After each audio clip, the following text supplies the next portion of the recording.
Welcome back. Today's story filled with drama and unexpected turns. Hit like, subscribe, and let's jump in. Liam Carter felt like the plain brown envelope in his hand was extremely heavy. His life was falling apart, and the paper seemed like a big burden. At 32 years old, everything had been going great for him. He was doing something most people wish they could do and some might even fight for. He had saved enough money to buy his apartment without a mortgage and still bought a few nice things.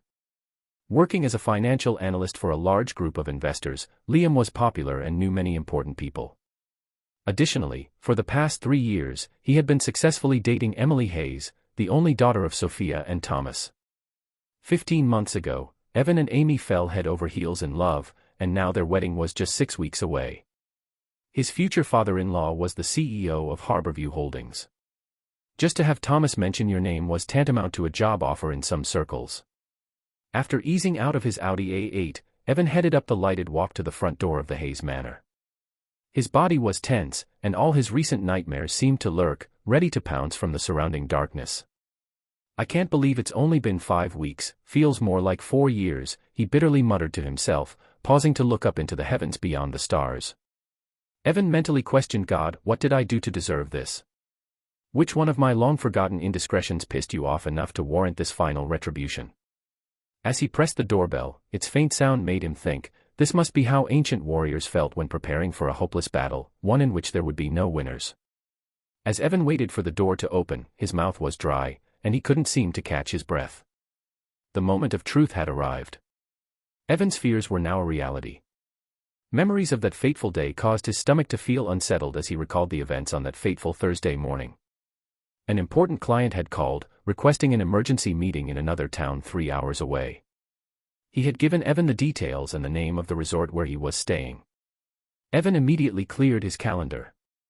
Deciding that driving would be quicker and less risky than flying, he hit the road, though the long drive blew the rest of his day. Set up in a secluded alcove off the resort's main dining room, the meeting went well. Afterward, Evan's client rushed off to catch a flight, and Evan realized that by hurrying, he could still get back in time to beat the afternoon rush hour. From where he sat, Evan could see into the retreatous, well-lit atrium in the main lobby. While putting away his materials, a movement through the courtyard area caught his eye. It was one of those moments where, for some unknown reason, you turn your head to get a closer look. Evan's world suddenly turned upside down, and his eyes widened when he spotted Sophia, his future mother-in-law, walking towards him. His internal alarms were going off like crazy as Evan watched her intimately clutching the arm of a man he didn't immediately recognize. As they got closer, Evan realized it was Nathaniel Blake, her husband's biggest competitor. As luck would have it, a few moments later, Sophia and her male companion were seated just a few tables away. Trapped, Evan hurriedly scanned the room, quickly realizing he would be in full view no matter which way he tried to leave. Discretion being the better part of valor, Evan finished packing his equipment, hoping for an opportunity to slip out unnoticed. Evan was extremely agitated by his present circumstances. Unable to escape, he spent the next few minutes cautiously observing them holding hands, kissing, giggling, and whispering secrets to each other. The waiter arrived to take their orders, and Evan heard every word. After the waiter walked away, Sophia murmured, "We still have a bit of time, love, but let's hurry before I go home to my boring husband. I need at least a few more of those special moments you make me feel." Giggling nervously, Sophia glanced around, then excused herself to freshen up. Sophia was out of sight before Evan decided it was time to make his move. Trying his best not to be seen, Evan slipped by their table, silently praying he wouldn't be noticed. Luckily, Daniel was looking the other way, and Evan made a beeline for the exit. Hurrying to his car, Evan tossed his files in the trunk and locked the doors, staring hopelessly at the wall in front of him. Evan's pounding heart was reverberating in his ears like the sound of a steel rod beating on a kettle drum. The pressure made his head feel like it was about to explode. Fraught with fear, Evan questioned, "What the hell am I supposed to do now?" On the way home, all he could think was, "I'm so screwed." Amy peppered Evan with fresh ideas from the previous holiday's bridal show. Even though he was sitting right beside her, she wasn't having any luck getting his attention. Unable to get Evan involved in last-minute changes was making Amy very frustrated. She was growing increasingly concerned over the persistent funk he had fallen into. "Evan, please pay attention, honey. This is very important, Amy pleaded as he continued to drift in thought. Amy's voice exploded with aggravation. Damn it, Evan, where is your head? You've been a few hundred miles away ever since Nicole, Olivia, and I got back from the bridal show in Cedar Grove. Her voice, normally vibrant and bubbly, slowly deteriorated into a childish whimper as she added, every time I ask, you keep saying there's nothing wrong. But babe, you're scaring the hell out of me.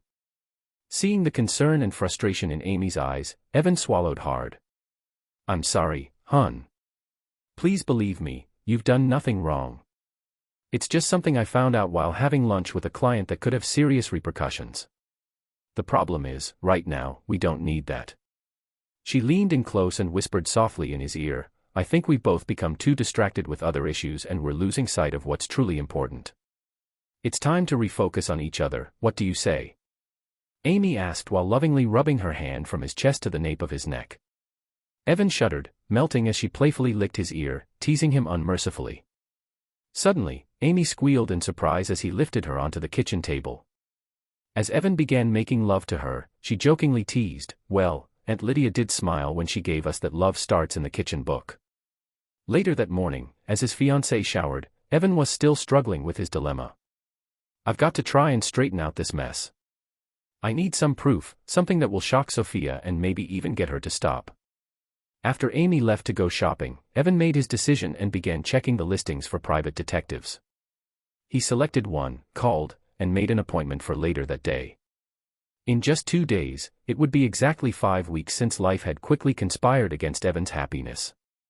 He was overwhelmed by how the wrecking ball of life's circumstances was poised to destroy his ideal existence. Evan now found himself staring at a stack of evidence that had just been placed on the meeting table in front of him. He listened intently as the PI began to explain, the flash drive contains all the video and audio that we've been able to obtain between Sophia and her lover. The first envelope marked photos is just that, pictures of them in various locations. We caught them doing everything from talking to cuddling while dining, walking, or just sitting together. The second envelope contains photos of them in intimate moments. The final envelope contained a printed transcript of the audio, including all recorded conversations. Dynamite. That's exactly what it reminds me of, a stick of pure dynamite, Evan thought as he reached for the audio transcript. The printout completely obliterated any possible doubts that Sophia was having an affair or who she was having it with. While reading the report, Evan was shocked by the disrespect Sophia showed toward her husband when talking with her lover. Her jokes about Thomas's performance in and out of bed and her professed ability to control her husband stunned him. Sophia was effectively bragging about leading Thomas around by the nose. However, it had been Evan's experience that Thomas was firmly but lovingly in control whenever he was around them. Since they had always seemed to respect each other, Evan was amazed at how easily Sophia deceived everyone. As he continued to skim through the transcript, Evan noticed that the PI had caught them meeting at least 5 times in just over 2 weeks. Damn, he thought, shaking his head, for their age, they're worse than a couple of rabbits. A highlighted portion of a conversation suddenly caught Evan's attention. Sophia, when are you going to file for divorce, baby? I can't wait until you're all mine. I told you, Daniel, we have to wait until after Amy's wedding. That way, she won't be hurt as much. Besides, for now, you're getting all the attention, trust me, my husband hasn't seen me for a month, and he won't ever again if I can help it. Oh, Sophia, I do love you. Well, sexy man, I love you too. Evan's heart pounded as he began to grasp the depth of his predicament. He was only starting to understand her impact on his life as well. How could Sophia even consider dumping Thomas for that slimeball, Nathaniel Blake? Sighing deeply, Evan dropped his head in dejection and muttered, when it comes to Thomas, I have no choice. He's been good to me, treating me like a son. Thomas deserves to know, but there's no way I'm going to look at the visual evidence, I'd never be able to look Sophia in the eyes again. While fiddling with the clasp on the package, his stomach churned as he thought, I pray that by some miracle, she and Thomas can find a way to work this out. After thanking the PI, Evan rose to leave. Walking to his car, he quietly conceded, I'm screwed. Just plain screwed. Later, while with Amy, Evan felt a desperate need to convey his deep love for her. He chose to do so with wine, food, and music at their favorite restaurant. Afterwards, Amy showed her deep love in return, all night long. As the sun rose, she smiled and said, "Damn, babe, keep this up, and I might have to cancel my plans for the retreat this holiday with the girls. This'll be the second time Olivia, Nicole, and I have been out together in less than a month anyway." She purred seductively, "Or do you just want to save it all up for when I get back Sunday?" "No, babe, go ahead with your plans. I could use the extra time to clear up a few loose ends before the wedding." Evan couldn't tell her he was relieved she'd be out of town, as it would give him the perfect opportunity to unload his horrendous burden. Tired of dealing with it, Evan had decided that no matter the consequences, it was going to be Thomas's problem after this holiday. The following afternoon, he picked up the phone and made the call. "It's good to hear from you, Evan," Thomas said in a strong but slightly strained voice. "I've been meaning to call but just hadn't gotten around to it yet." "Hey, Thomas, I really need to talk to you," Evan nervously replied. "I was wondering, could we possibly get together sometime this holiday?" Thomas paused, then inquired, "How about Saturday night for dinner? Sophia will be at her sister's, and with Amy at the retreat, it'll just be us men." "Yes, Thomas," he replied enthusiastically, "that sounds perfect. I'll see you then." "Good enough, Evan," Thomas affirmed. "Looking forward to seeing you." After they hung up, Evan sat thinking, "God, yes. Let me get this over with as quickly as possible." It seemed strange, but Evan thought Thomas sounded relieved that it would be just the two of them. He wondered if Thomas already knew something, maybe even suspected. Maybe this won't be as big a surprise after all. But for now, Evan had other urgent things on his mind. How Amy would handle all this was a major concern as well. Weeks of nervous anxiety had him feeling like he was about to explode. Evan apprehensively muttered to himself, "Damn, this is going to be even more painful than I thought." The door opened, and Thomas greeted him warmly. "Hello, Evan. Perfect timing. Go on into the den, make yourself at home while I grab us a couple of beers." His mouth went bone dry as Thomas's eyes flicked downward to the envelope. Before Thomas could ask, Evan quickly replied, "Thanks, I could really use one." Glancing around the den, Evan could tell Thomas used the room as a home office. A moment later, Thomas returned with their beers. After shaking hands and exchanging a few pleasantries, Thomas sat behind his desk. Evan could tell by the way Thomas dropped into his chair that Amy's father was deeply troubled by something. "I bet he already knows," Evan thought. Thomas slipped on his glasses and leaned forward to read the name on Evan's envelope, now lying on the desk. "It would appear you already know," Thomas said in a wooden voice. "How did you discover this?" "I stumbled upon it completely by accident." Before Evan could continue, Thomas interrupted, his voice suddenly tense. "Damn it. The simple fact you know should make me feel better, but it doesn't." His eyes tightened with frustration. "With important people scheduled to be here over the next few weeks, it was imperative to inform you." Thomas's voice was strained. "I'm amazed this hasn't already made the gossip columns. I'm just sorry that both of us have to deal with the pain and fallout from this sleazy mess." He walked over to a large picture window, overlooking the lush courtyard below. "Evan, dealing with this has been difficult. Figuring out what to say and to whom has left me so damn frustrated I could spit nails." Thomas's fist slammed into the window frame, causing Evan to jump. "Sorry," Thomas snapped. "But it's hell watching my family fall apart, especially when there's nothing I can do to prevent it. No matter what, it would be damned if I did, and damned if I didn't." His voice faltered. "What should I say to Amy? And what should I say to you?" Trevor nodded, understanding that in Thomas's shoes, he would feel the same. He thought, "I'm not even married yet, and my future family is already in crisis." He knew the evidence before them could ruin everything. Thomas sat back down, lost in thought. With a sigh, he said, "I overheard a conversation a few weeks ago that left no doubt in my mind. Since then, I've been forced to do some serious soul-searching. The rest, as they say, is history." Evan replied quietly, "Thomas, I'm truly sorry, but I had to hire a PI for evidence." He gathered video and audio recordings, though I've purposely avoided the visual evidence. I've only read portions of the transcript, which was damaging enough. Thomas lightly ran a finger around the base of his ornate desk lamp. Looking down, he continued, "Long ago, a friend told me, if there's any chance for reconciliation, don't look at the visual evidence. I didn't understand then, but I do now. He added, I don't want to look because I don't want to face her if I know. Evan looked Thomas in the eyes and said, Don't worry about me, Thomas. How you deal with Sophia is your business. Thomas's reply was heartfelt, I appreciate your understanding, Evan. Sophia's reaction when she finds out I know has concerned me, but I wanted to find out what you plan to do about Amy. Evan replied, It's not about what I want but what Amy wants. I love her and will do whatever she thinks is best. Thomas replied, I'm glad to hear that, Evan. Although she is my daughter, my love for her hasn't changed. Evan, confused, answered, It's not Amy who's cheating. It's Sophia. Thomas's face went pale. He backed away from Evan's envelope as if it were poisonous. His voice was strangled. No, not Sophia. I'm talking about Amy and her lover, that singer, Michael Cooper. What? Evan asked, stunned.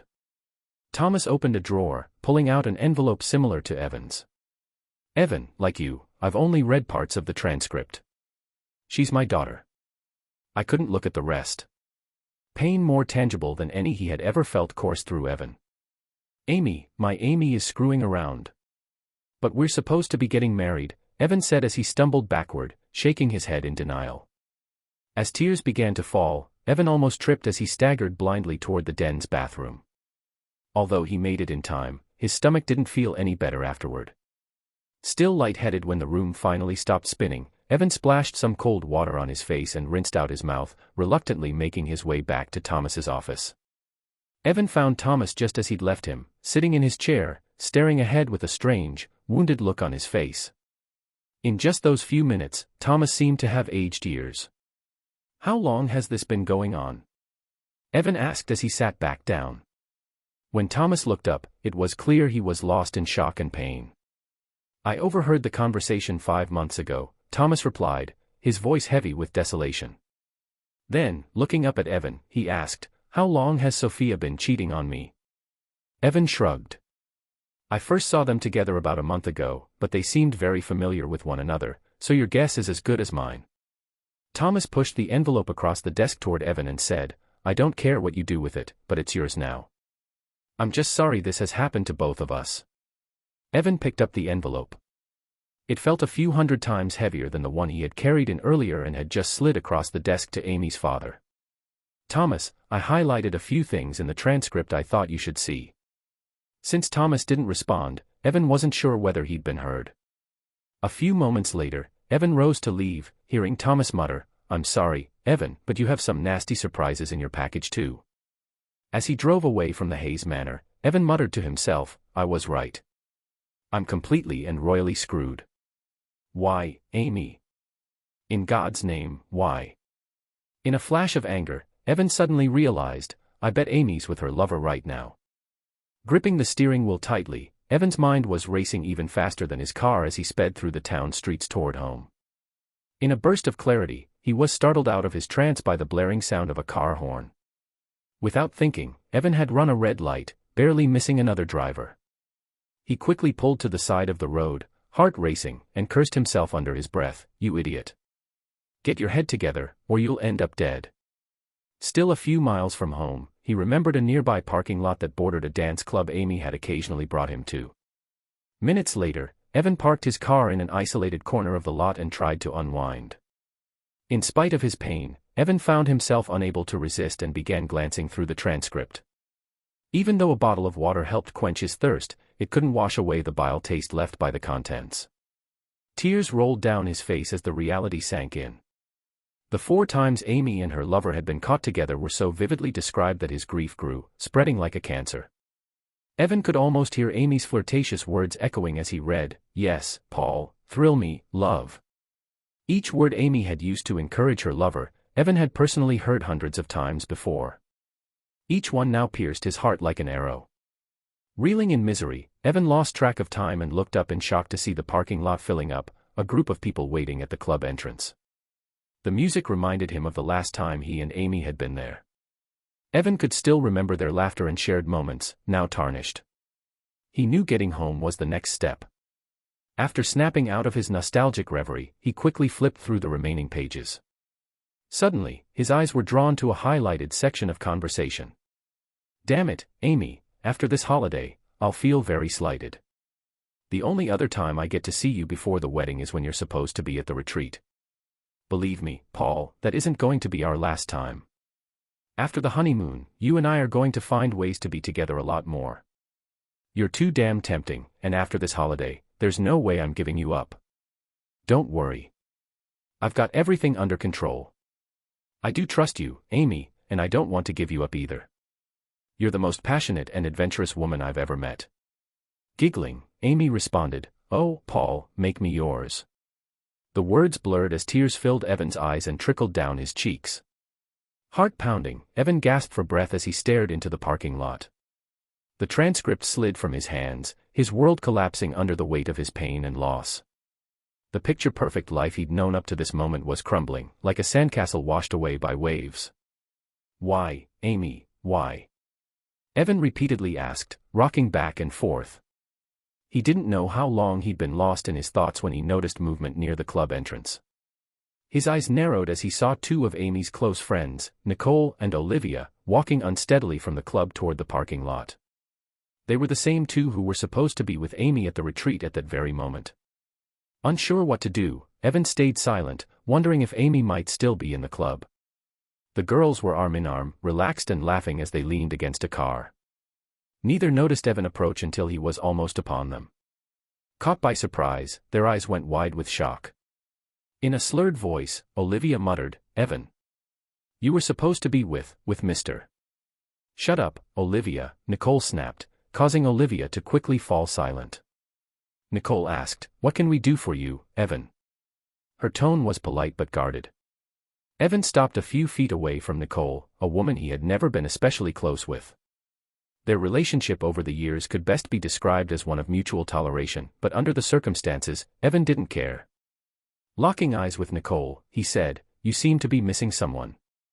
I guess that retreat wasn't quite so interesting after all, if you drove back here just to dance."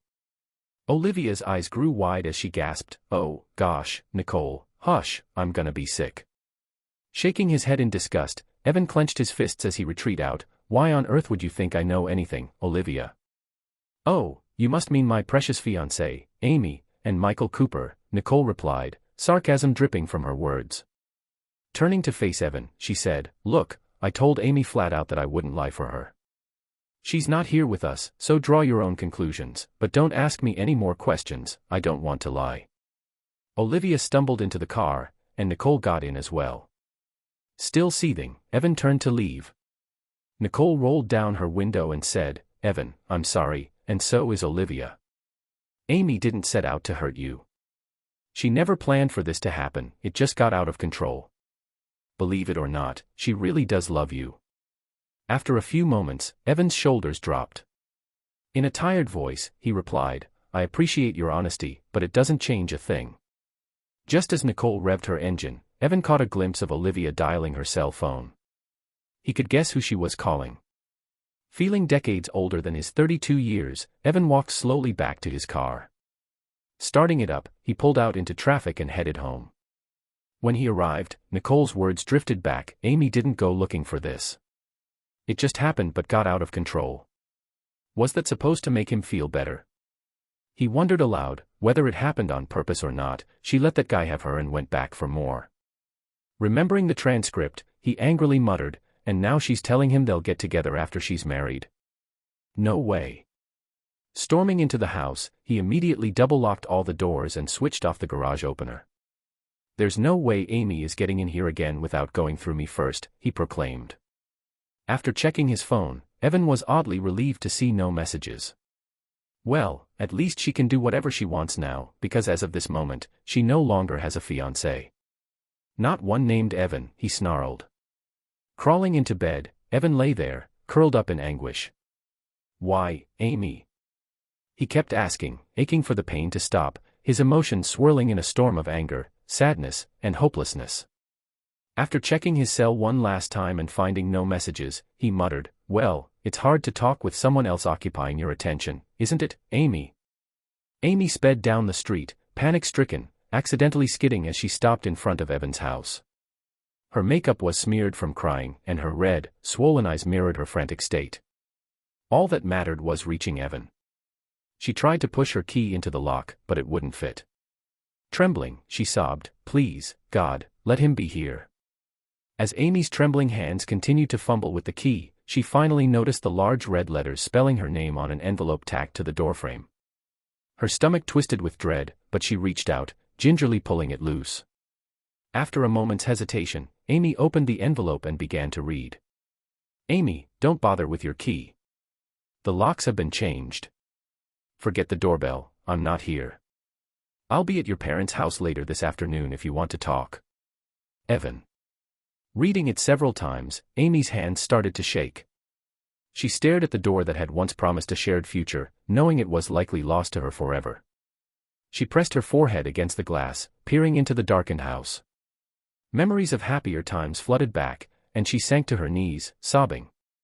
Amy staggered back to her car, pausing to glance over her shoulder one last time, hoping beyond hope that the door might open and that Evan would be there to forgive her, to make everything right again.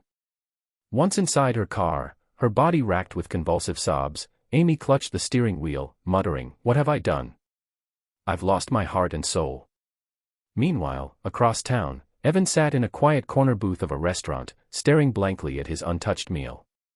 Even though it was a bright spring afternoon, the world felt bleak and cold. The whirlwind of emotions and betrayals over the last few days had left him drained. Knowing what he had to do didn't make the pain any easier. For the first time in his life, Evan understood what people meant when they said they just wanted the pain to end. "I just want it to be over." The thought echoed in his mind as he pushed the plate away. Time heals, he reminded himself, though it brought little comfort. All Evan could do now was wait patiently, praying that time would lessen the pain enough for him to move on. Arriving at the Hayes Manor later that afternoon, Evan's heart sank when the door opened before he could even ring the bell. Nicole was standing there, looking somber. She nodded slightly and informed him, "Amy's in the courtyard. She's been waiting for you. No one will disturb you there." Heading toward the back door, Evan could hear Thomas's voice echoing through the house, filled with anger and frustration. Too much energy, Thomas, he thought, realizing, "I'm too damn tired to feel anything that strongly anymore." In the courtyard, Evan found Amy standing on a grassy hill overlooking the small lake behind the estate. Even from a distance, he could see she had been crying. For a brief moment, he felt an overwhelming urge to comfort her, but he reminded himself that her actions had brought them to this point.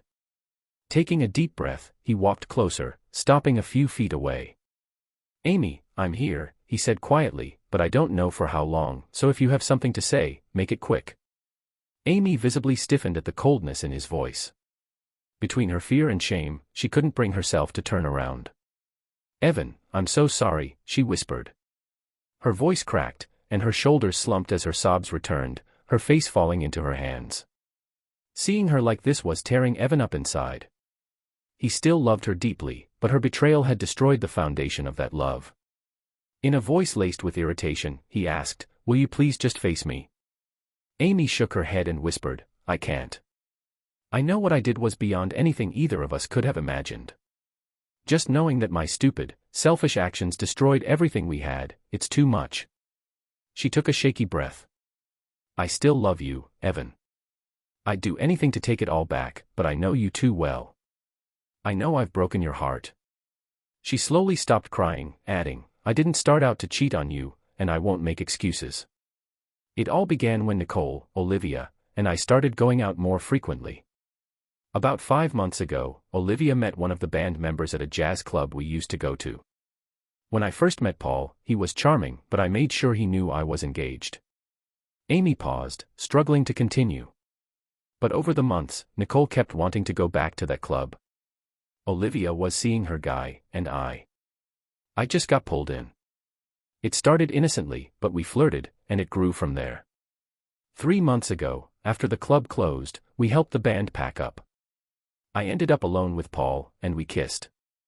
That's all that happened that night, but I was ashamed and, somehow, I was excited. Nicole and Olivia warned me to back off, but I thought I could control it. How could I have been so stupid?" Amy's face twisted in pain as she continued, "Then, 4 months ago, I crossed the line. We started meeting. We've met 5 times, including last holiday, but we never went anywhere you and I would go. It wasn't about him being better or more satisfying than you, because he wasn't. It was just the excitement, the thrill of the forbidden. Please don't ask for details. I'll tell you if you want, but it makes me sick to think about it now. Evan, I'm so sorry. I know I've hurt the person I love most in the world. Her words were heavy with sorrow and regret. Evan could tell she was tearing herself up just to get through this. Part of him felt sympathy, but he buried it, knowing he couldn't let her words sway him. Amy, he said quietly, the wedding and engagement are off. At least for now. We need time apart, and I need time to figure out if I can ever trust you again. Please, don't try to contact me until I've had time to process this. Right now, if you tried, you'd lose any chance. Amy nodded, her sobs renewed.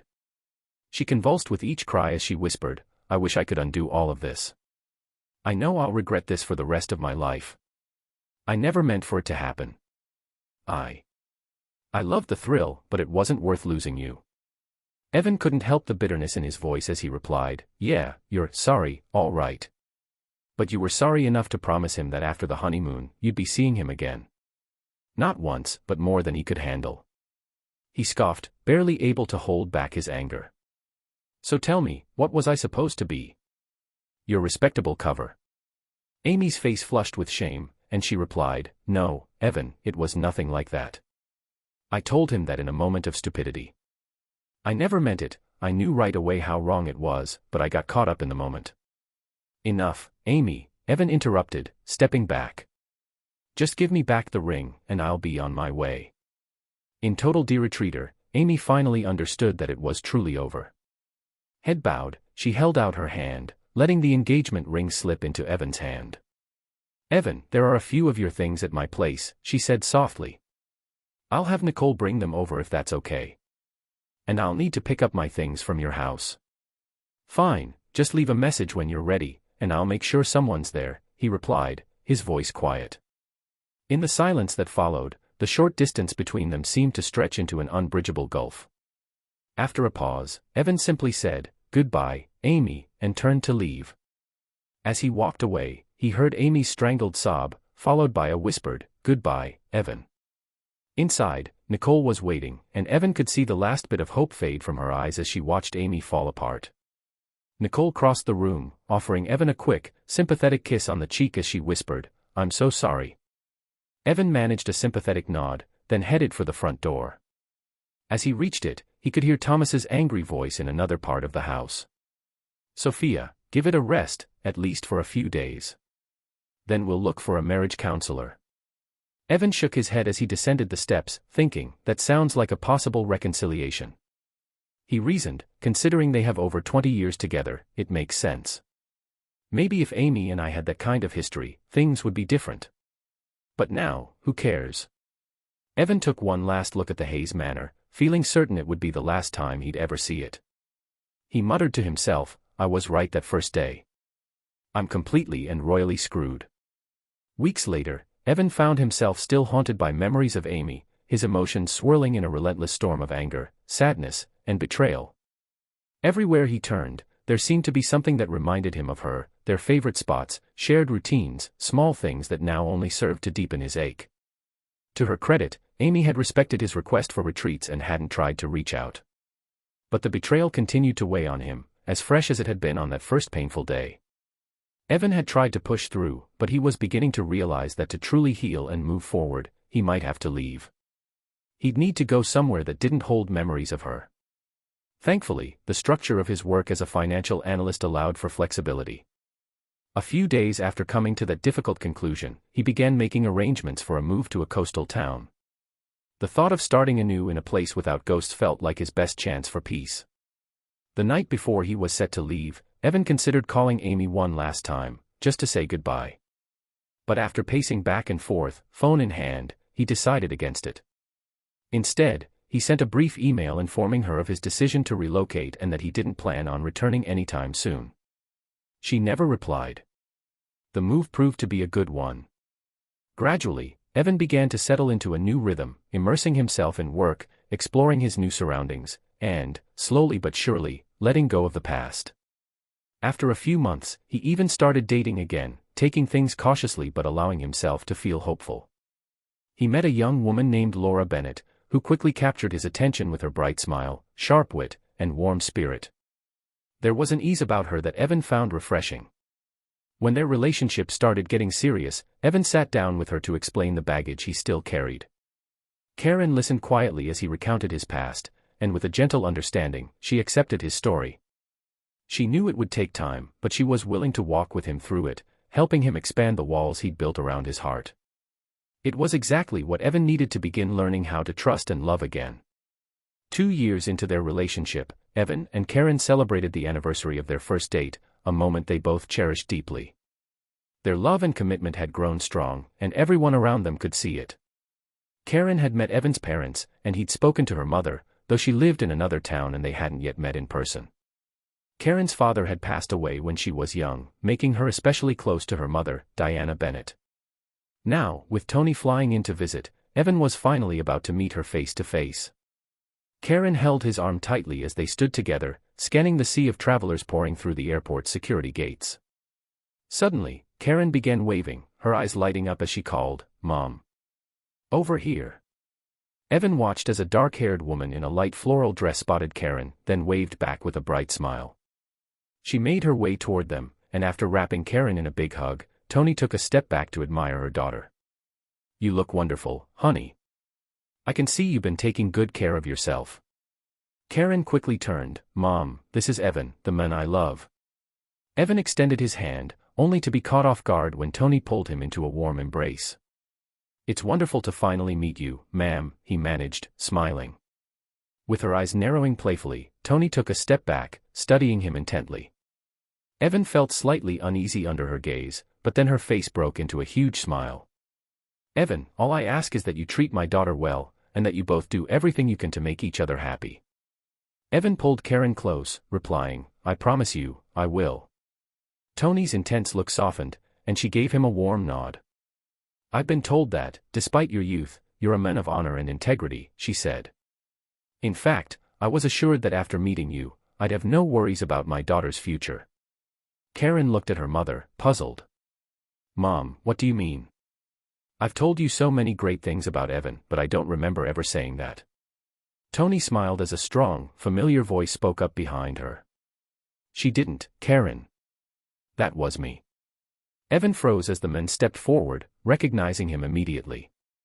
"Benjamin Hayes." Tony turned slightly and looked up at the men beside her, saying, "Karen, I know this may be a surprise, but I'd like you to meet my fiancé, Benjamin Hayes." Evan's mouth dropped open as he stood in stunned silence, unable to process what he was seeing. Karen watched with growing surprise as Evan and Robert exchanged a meaningful look, one full of understanding and shared history. After a pause, the two men stepped forward, embracing each other in a strong hug. Tony smiled at her daughter. "As you can see, sweetheart, the man you love already knows Robert. Turns out they share a long and interesting history. Destiny, it seems, has plans for them to continue it." Karen's mother pulled her close, saying with a laugh, "And we're the lucky ones who get to share it with them." Evan looked over at Robert and nodded, feeling, for the first time in a long while, a deep sense of closure and peace. "I agree, ladies. But first, let's get the luggage and find somewhere quiet to eat. Then Robert and I can fill you both in on the rest of the story." With that, they headed out of the airport, a newfound understanding and connection forming between them, one that would shape the future in ways none of them could have foreseen. Thanks for watching. Should Liam forgive or move on? Share your thoughts in the comments, and don't forget to like and subscribe.